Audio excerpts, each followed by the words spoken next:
Welcome to the School of Laughs podcast, brought to you by schooloflaughs.com. Whether you're an aspiring comedian, a part-time pro, or a speaker who wants to become funnier, this is the podcast for you. We'll break down tools, tips, and techniques to help you get bigger, better, and more bookable. And now, here's the show.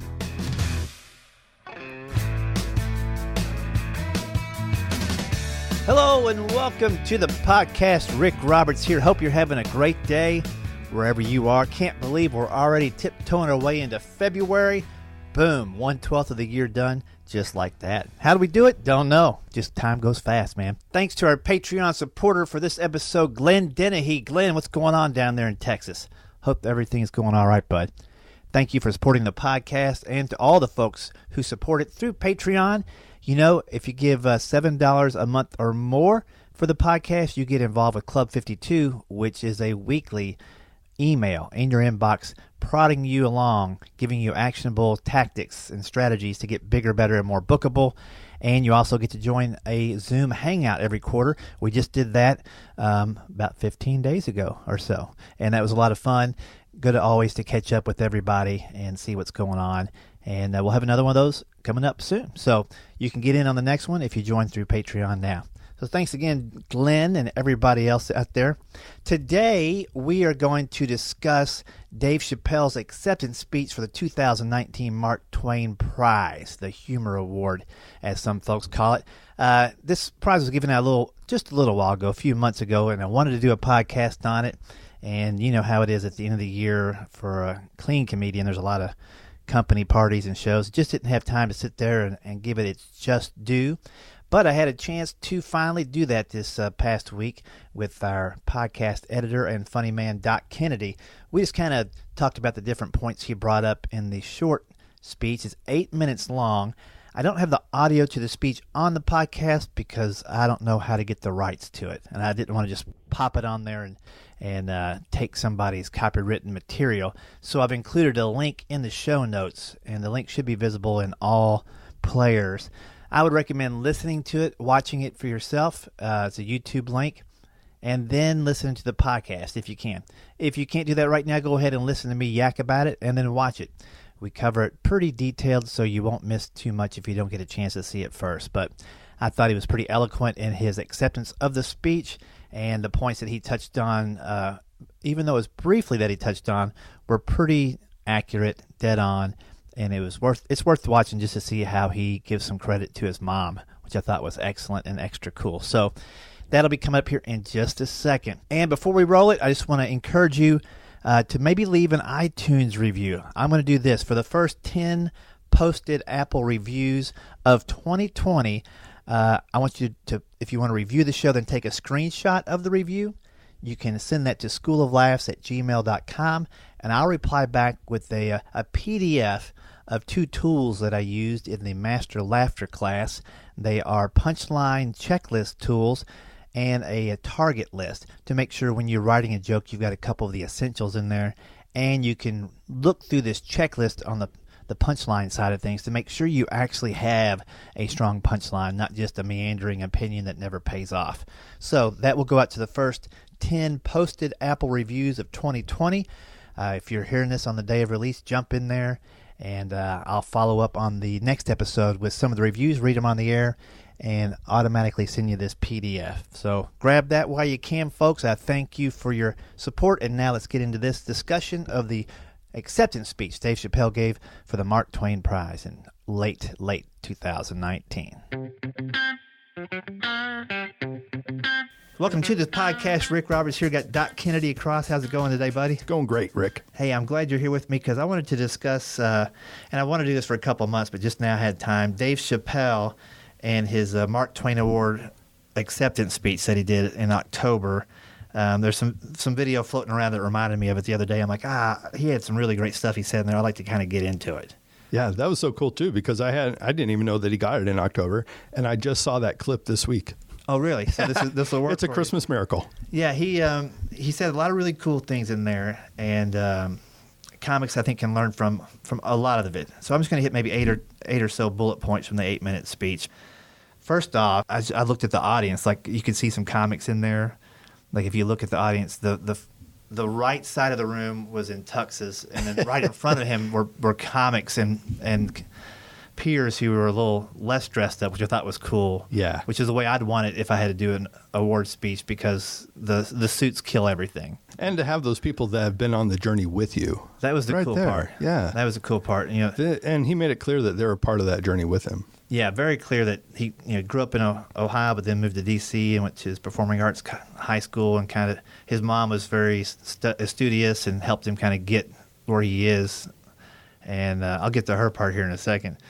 But I'm just going to kind of go through the speech he gave. It was only 8 minutes, and I'm just going to hit a few highlights of things that I liked, and we can kind of discuss a little bit.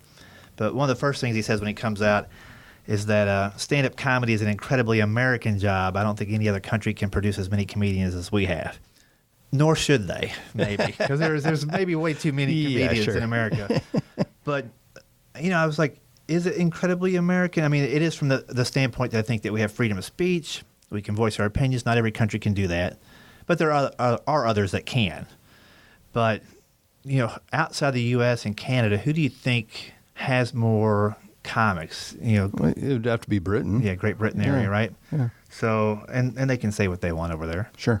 So I don't know if it's incredibly American, but we've definitely commercialized in excess for sure the amount of comics that are in the country, for sure. Yeah. He kind of came out and said that, and then his first point that's kind of set up the rest of the speech was, there's not an opinion that exists in this country that is not represented some night at every comedy, at any comedy club in the country. There's some comic voicing that opinion. So whatever opinion you have, there's a champion in the room, in the comedy room, comedy club, for your voice, which I think that's probably true. Probably. I don't know. There's so many opinions. Yeah. That I don't know if there's a comic that can successfully, or commercially especially, represent that on stage. But there are, if you look long enough and hard enough, somebody on stage has a similar point of view that you can get into. Yeah. You might have to find it at an open mic, but you'll find it somewhere. That's true, too. Like, and if it is an open mic, it may be so yet to be defined that you could see it and not know that's what they're going for.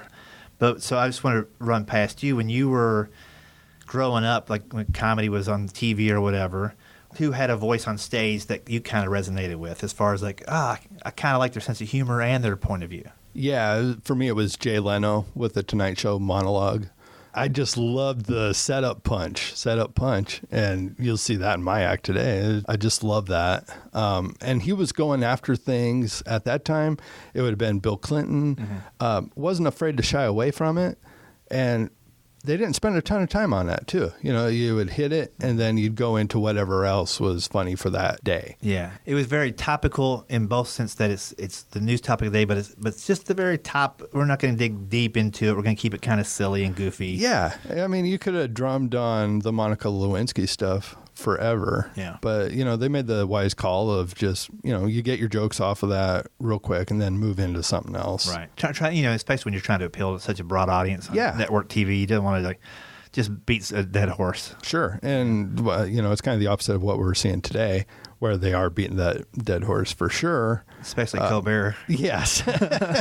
Well, that kind of, from what I've heard, that saved his job. Yeah. Well, he kind of, to his business acumen's point of view, you pick something and you niche down hard, and then you got a big support from those folks. Sure.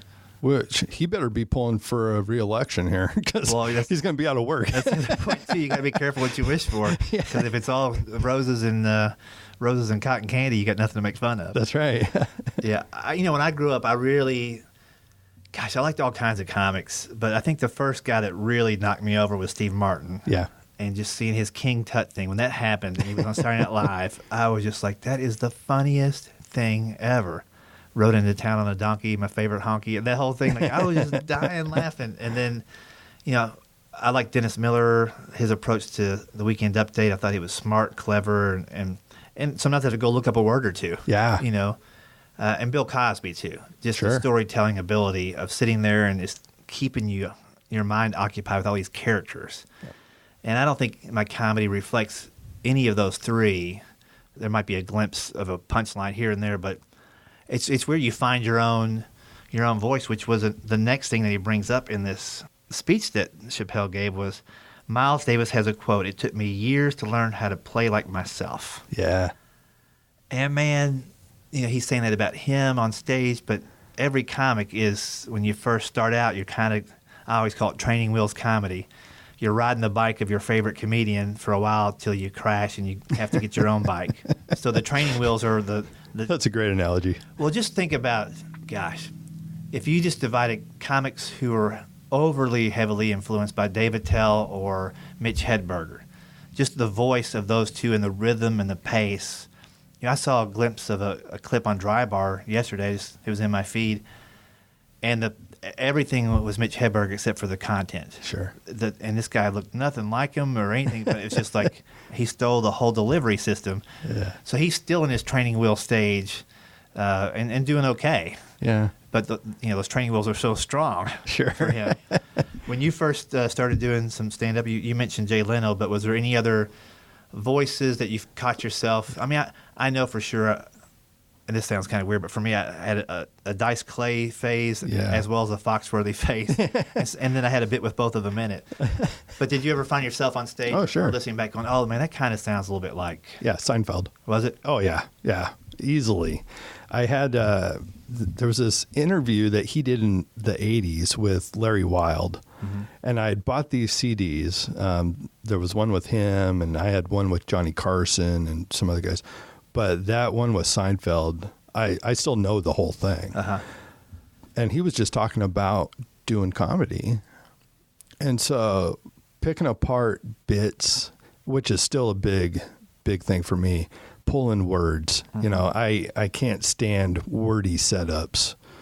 It still annoys me, uh-huh. And so I take that serious to try to get my setup as tight as possible. If I can get a laugh in there, that's awesome. But that's very Seinfeld-ish. Uh-huh. And then also just some of the delivery of what a bit might sound like. Right. That's cool, man. Yeah. Well, with Leno, I wasn't seeing his act, so I was seeing him do, jokes that other people had written for him.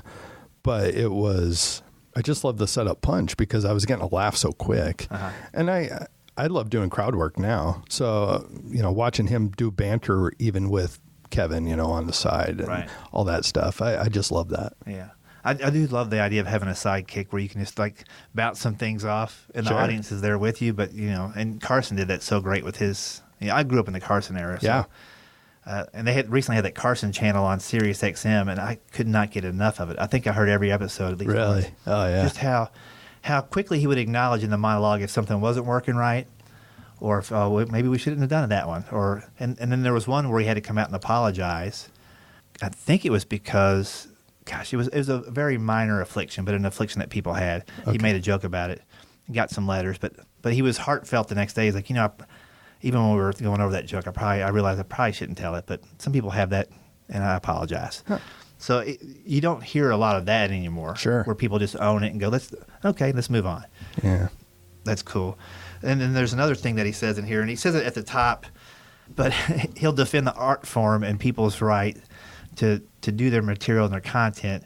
And he talks about he'll be watching a guy that he knows is racist on stage, which I'm not sure who that is, but I'd like to know. Cause, he's definitely got somebody in mind. He has somebody in mind. So, but most get weeded out over time. Yes. But he'll go, man, I like the way he constructed that joke. So I can even see the artistry behind the content, even if the content I don't agree with. Mm-hmm. And I know you're big on the PC antenna, and that's what he's basically saying right there is he has the right to say what he wants. You can decide if you like it or not, or listen to him any further or not. But I'll defend stand-up as the art form that allows us to discuss things. Yes. And that when comics look at the rest of the world arguing, and when we'll go up and talk about you guys, and we'll talk through it amongst ourselves. And he would do the same thing with somebody he saw on stage being racist. You might even buy him a beer later and go, hey, I like the way you wrote that joke. Yeah. Maybe don't like the joke, but I can see that you're a skilled craftsman of the art. Yeah. And I believe it's foolish of comedians to not back people that don't share their point of view just because they do have that freedom to say that. You can go counter that if you want. Put that in your act, but it's important to not say, hey, this person shouldn't be saying this. Somebody was trying to push during the Democratic debates. They're trying to push that Trump should be taken off Twitter. Yeah, are you kidding me? That's a total strip of freedom. If you don't like Trump's tweets, don't listen. Right. Don't read them. It's a very simple solution. Yeah, that's Carlin. You say, if you don't like what you hear on the radio, there's a knob. Turn it. Yeah, that's great. And I also think it's important to, and I try to do this with Netflix, especially if I don't know a comic, try just to watch a little bit, and maybe sometimes I'll end up watching the whole thing, but usually I watch 5 or 10 minutes. That's not for me. I can see they're pretty good, and I see why they have a following. To bring it back to what we're talking about with Dave Chappelle, he's like, I can respect your artistry behind what you delivered. Well, sure. And that's the way I felt about that, and I thought that was pretty cool. And then I like the fact that he gave a shout out to Neal Brennan, who did the Chappelle show with him for many years, and said that his special made him cry.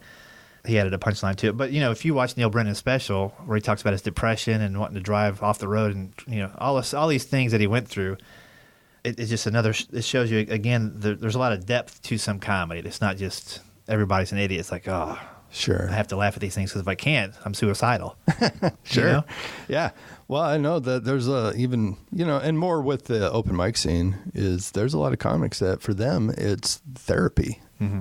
That's why they're there. Yeah. And I appreciate that. I appreciate that they have that opportunity to just go vent. And hopefully it's funny, but that's where there are. And, everybody's on a different journey. Yeah. Yeah. So I admire a lot of those comics that I would like to just go and not have anything written down except for this made me sad today. And just go talk about it for 10 minutes and find some comedy instead of trying to wield the pen and eraser so much. But yeah, there's a lot of stuff to be heard out there. And the last couple of things he talked about, Dave Chappelle, when he accepted the Mark Twain Award, which I thought was really cool. And what we should all be trying to do in some aspect, no matter what kind of comedy we have, is his mom taught him the word griot, which he said in Africa is a kid who all the storytellers and all the elders tell their stories to. And that kid becomes the storyteller over his lifetime. Yeah. And so he carries on the oral tradition of the area and all the legendary stories, whether they're true or not true, but he keeps that catalog in his head so that there's always a voice to be heard. And I'd imagine not only did that start like all oral tradition history, just so we would remember our stories, but when there is beyond political correctness, where there's censorship and people take away books and burn books, you still have the griots who know the real story. I mean, the Holocaust, another great example. Yeah. All the people that doubt that it ever happened and all these things. Well, the oral tradition, the Jewish people are great storytellers as a culture, but to be able to tell those stories is something that he learned from his mom. And so she told him stories of their family, and he, as a performer and an artist and a comedian, is bringing stories to the stage that need to be told. And once they're documented in a special, they're there forever too. So the Netflix can be a griot in its own way, and HBO when they record a special with somebody. But I thought that was pretty interesting, and it made me think I should probably, whether I take it to the stage or not, it's a whole different thing, but to keep digging into stories from my relatives. Oh, yeah, for sure. And my dad's starting to lose his memory, and sometimes some of the stories he doesn't remember. It's not that he won't remember the story. He might forget a detail or a name, or he literally 5 minutes later forgot that he just told me all that. Oh, wow. So it's gotten to that point. But I also think maybe just at home, whenever I go visit, try to get some more stories out of them before they're gone. Yeah, for sure. But and that's a great way for him to refresh and really, I've heard a lot about that actually helping people that are slipping to regain momentum in their memory. It reconnects the synapses a little bit, and the connectivity of the synapses. Mm-hmm. Yeah, I've read a lot about that too, and how they can do an MRI and see the brain waves just change and really start to go crazy in a part of the brain when they look kind of dormant. Yeah, but it'd be a win for both of you. Yeah, I think so too. And I've never asked to record him, and I don't know if he'd want to. He might be overly self-aware now, but I'd love to have my folks on the show too. Oh yeah, that'd be great. Have them tell some stories about pretty much almost kicked me out of the house, and I deserved it back in the day. So I'm just thinking in terms of your life, are there stories that have been handed down from your family that you haven't got to on stage yet that you want to explore, right? Yeah, for sure. And I've tried to keep the stories that I have, the ones that are about myself. But yeah, as you're talking about this, I know there's stuff that I can dig through. Like on my dad's side, the best man at my great-grandparents' wedding was Mel Blanc. Oh, really? Yeah. Well, you need to be digging into that. For sure. Yeah. There's stuff there, and I'm always hearing, "What's up, Doc?" And then people will say, "Oh, I'm sorry." Yeah, I said that to you recently. Yeah. And I'm like, well, it's okay, and sometimes I'll tell them, here's a story that goes with that, right. So I got a letter at home that's handwritten from Mel Blanc to my grandma, and I have that framed. That's great. Yeah. Stuff like that that's meant a lot to me. Spending time with the Seattle Seahawks, going out to training camp and just having valuable time, getting to meet the players, and, stuff like that, where, it's not those really dire situations, but fun stuff from my life that, because I pull from the dark side enough. It'd be nice to lighten things up a little bit. Have a little contrast. Yeah. Yeah, that's just worth digging into. And I know I've got a lot of stories about growing up on the farm and stuff I haven't even tapped into yet. So I just like that. And he talked about how when the villager, the Griot, would die, it was like a library burning down. So that's why they always had somebody else, if not multiple people, hearing and retelling those stories all the time. So that's pretty cool. And then the last thing he talked about his mom was a piece of advice he got from her, because he was like 14 when he was in the comedy clubs. Which I thought was amazing. He talked about her driving him to the clubs. And sitting in the clubs. And then he goes, "Do you all know how long those car rides home was?" Because he would be like, "Why are you doing this?" But he was like, he had to put on a false front and be more aggressive than he really was so he wouldn't get eaten alive. Sure. So his mom had told him, sometimes you have to be a lion so you can be the lamb you really are. Which, it transfers to all kinds of things, to where you have to have a super strong front and opinion, maybe, or an opening line or a demeanor so that you can get to the gentle stuff. It's hard to lead with gentle in comedy. Yeah. But when you see people tell really transformational stories and be funny while they do it, it's pretty cool. And that's the lamb side of it. They got your attention with the aggressiveness. Well, we were just talking about Bill Burr. Like, his last special, he's pretty aggressive up front. For sure. But then he had some tender things about his family towards the end. Yeah. And so if he opened up with that, somebody would be like, "This isn't the Bill Burr we know, or that we've come to know." That's right. Yeah. But it is. Both of those are in the same body, the lamb and the lion. And some people just stay the lion the whole time. And it's like, that's enough of that. Yeah, for sure. Yeah. And honestly, sometimes comics are the lamb too much, and there's nothing there. There's nothing to bite into or to make me think, and it's just, is this even comedy? There's just... and that's where I think confessional comedy can be it can be a bit much, I appreciate you sharing your story, but if you're going to share your story, just share your story. Don't come up saying, "Hey, I'm going to make you laugh." Right. If you're not. I'd rather be surprised with the laugh in the middle of the story. For sure. Well, that's cool. So that was just a little recap of what Dave Chappelle said, but if you like him at all, even if you don't, I would click the link in the show notes to his YouTube clip of the acceptance speech. Yeah.